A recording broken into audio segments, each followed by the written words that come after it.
اللہ الرحمن الرحیم۔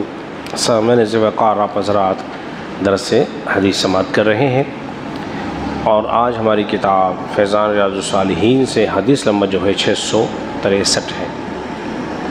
جو روایت آپ کے سامنے بیان کرنے لگا ہوں میں مسلم اس کو مسلم شریف کے اندر لے کر آئے ہیں۔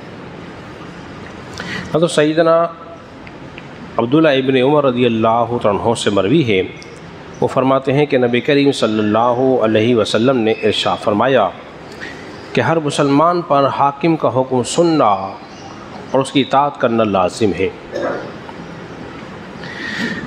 وہ اس کے حکم کو پسند کرے یا نہ کرے، سوائے گناہ کے حکم کے۔ جب وہ گناہ کا حکم دے تو اسے نہ سنے اور نہ اس کی اطاعت کرے۔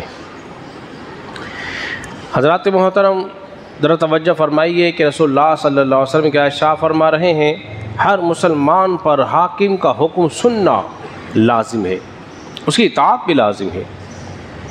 اور وہ جو حکم دے رہا ہے، ہو سکتا ہے کہ وہ حکم تمہیں پسند نہ آئے، مگر اپنی پسند کی وجہ سے اس کی بات کو چھوڑ دینا، انکار کر دینا، ایسا نہ کرنا، بلکہ اس کے حکم کو مان لینا ہے۔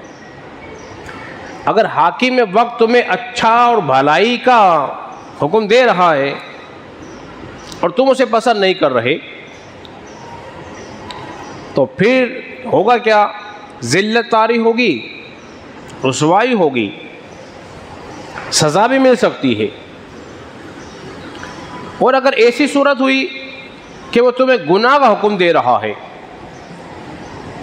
برائی کی طرف بلا رہا ہے، تو اب اس کا حکم نہیں مانا جائے گا، نہ اس کا حکم سنا جائے گا۔ سیدنا صدیق اکبر رضی اللہ عنہ کو فرمان ذمہ رکھیے کہ جب آپ خلیفہ وقت بنے، آپ نے پہلا خطبہ ارشاد فرمایا۔ آپ نے فرمایا، اے لوگو، تم دیکھو، جب تک میں اللہ اس کے رسول کی حکم کی فرمانبرداری کر رہا ہوں تو میری اطاعت کرنا، اور جب تم یہ دیکھو کہ میں اللہ کے رسول کی مخالفت کر رہا ہوں پھر میری اطاعت نہ کرنا۔ تو ناجائز کاموں میں والدین کے حکم کو بھی نہیں مانا جائے گا۔ اگر والدین کسی ناجائز کام کا حکم دیں تو ان کی اطاعت نہیں کی جائے گی، ہر نیک کام میں ان کی اطاعت کی جائے گی،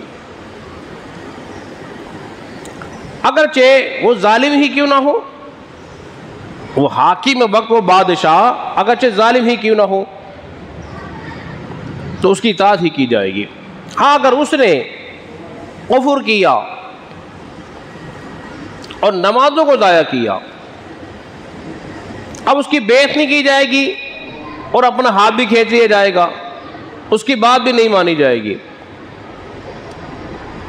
تو حضرات محترم، حکمران جو ہونے چاہیے وہ نیک صالح ہونے چاہیے، خوف خدا ہونے والے ہونے چاہیے، دیندار ہونے چاہیے، دین سے ان کو وابستگی بھی ہو، دین کے احکام جاننے والے بھی ہوں، تاکہ وہ اس دین کے احکام کو اپنے دور حکومت کے اندر لوگوں پہ نافذ بھی کر سکیں اور لوگوں کو صراط مستقیم کی دعوت بھی دے سکیں۔ اللہ رب العزت کی بارگاہ میں دعا کریں، اللہ تعالیٰ ہم سب کو سمجھنے اور عمل پیرا ہونے کی توفیق عطا فرمائے۔